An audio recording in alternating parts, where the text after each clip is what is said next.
Mayo 5 at nandito po tayo sa Barangay Maturanok, Purok 5. At isa pong porsyentuhan ang ating makakapanayam. Ano po pangalan po ninyo, kuya? Romeo Baldo po. Romeo Baldo. Kuya, magtatanong lamang po ako tungkol po sa pakikipag-ugnayan po ng lokal na pamahalaan, no, sa mamamayan, no? Opo. Yung po bang anak ninyo ay beneficiary ng PAPIS? Hindi po. UCT. UCT po yun. UCT, beneficiary ng UCT kayo. Opo. Nakatanggap na po kayo ng ayuda. Opo, matagal na po. Ilang taon na po. Magkano po nang nakukuha po ninyo o naibibigay sa inyo? Nung una po, 3,600. Tapos nung makalawa, 1,000. Yung pangatlo, 1,000 rin. Ayun. Isang taon. Kada isang taon po. Ano to, inaabot po sa inyo yung pera o kinukuha po ninyo sa ang tanggapan? Kung na po, kinukuha na namin po dun sa Land Bank. Land Bank.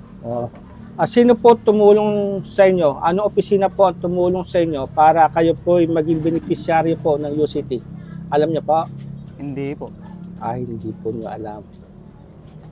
Natatandaan niyo po ba kung may nagpunta po sa inyong bahay o meron kayong pinuntahang tanggapan para maging beneficiaryo kayo ng UCT?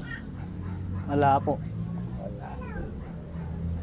Kuya, kung kayo po ay magbibigay ng mataas na grado sa mga departamento po ng ating pamahalaan na pinamumunuan po ng mga hindi elected officials, gaya po ng DA, DSWD, ENRO, MPDC, RHU, at iba pa. Kaginong opisina o anong tanggapan po ninyo ibibigay yung mataas na grado? Dito na lang po sa